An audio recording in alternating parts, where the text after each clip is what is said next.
ప్రశ్న రావణకు డబ్బులు ఎక్కడి నుంచి వస్తున్నాయి, అతనికి ఫండింగ్ చేస్తుంది ఎవరు, వీటి మీద పోలీసుల ఎంక్వైరీ కొనసాగుతూ ఉంది. అతనుకున్నటువంటి 2 bank accounts, ICICI bank account, city bank account, ఈ 2 బ్యాంక్ అకౌంట్స్ని కూడా పోలీసులు ఫ్రీజ్ చేశారు. అతనికి కేవలం యూట్యూబ్ ఆదాయం మాత్రమే కాకుండా కొంతమంది నుంచి రెగ్యులర్గా పేమెంట్ అందుతున్నట్టుగా పోలీసులు ప్రాథమిక నిర్ధారణకు వచ్చారు. అయితే ఎవరు అతనికి ఫండింగ్ అందిస్తున్నారు అనే విషయం మీద ఇంకా క్లారిటీ రాలేదు. ఇప్పటివరకు పోలీసులకు ఉన్నటువంటి అనుమానం, బయట జరుగుతున్న ప్రచారం కూడా ఏంటంటే, ఒకటి ప్రకాష్ రాజు ఈ ప్రశ్న రావణ్కి ఫండింగ్ చేస్తున్నాడు. అయితే ప్రకాష్ రాజే చేస్తున్నాడా, ప్రకాష్ రాజ్ ద్వారా కొంతమంది ఎవరైనా చేస్తున్నారా, ఇప్పుడు ఉన్న అనుమానం ఇది.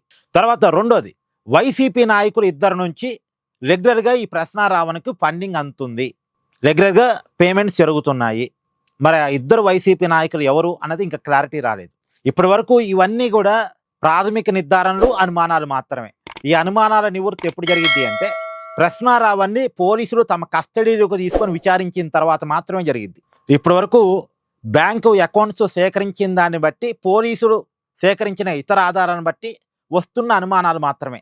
ఈ అనుమానాలు నివృత్తి కావాలంటే ప్రశ్న రావణ్ విచారణ జరగాలి. అంటే కస్టడీలో తీసుకొని విచారించిన తర్వాత కానీ ఈ అనుమానాలు నివృత్తి కావు. అయితే ఇంకొక విషయం, ప్రశ్న రావణ్ కొంతమంది అమ్మాయిలతో సాన్నిహిత్యంగా గడుపుతూ ప్రైవేటుగా ఉన్న సమయంలో వీడియోలు తీసి మళ్ళా ఆ అమ్మాయిలను బ్లాక్మెయిల్ చేసి డబ్బులు అడుగుతున్నట్టుగా కూడా పోలీసులు అనుమానిస్తున్నారు.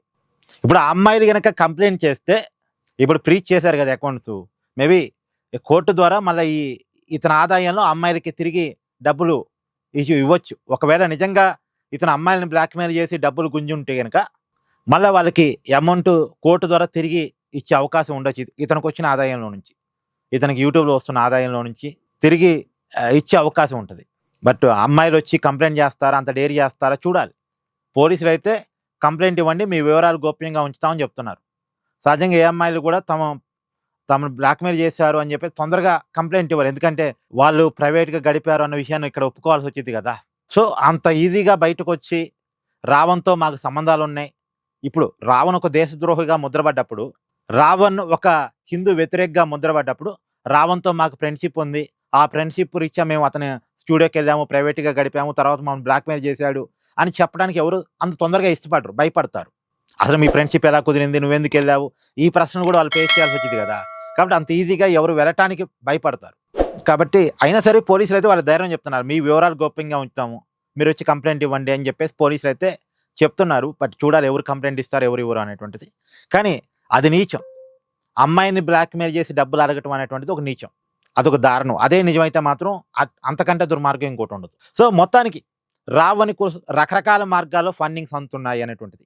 ఒకటి ప్రకాష్ రాజు మనుషుల ద్వారా, 2 వైసీపీ నాయకుల ద్వారా, 3 ఇటు అమ్మాయిలను బ్లాక్మెయిల్ చేసి, 4 ఆటోమేటిక్గా ఇన్కమ్ సోర్సు యూట్యూబ్ ఉంది అతనికి, యూట్యూబ్ నుంచి వచ్చే ఆదాయం. దీనివల్లే రావణ్ లైఫ్ స్టైల్ ఒక్కసారిగా మారిపోయింది అనేటువంటిది కూడా పోలీసులు అనుమానిస్తున్నారు.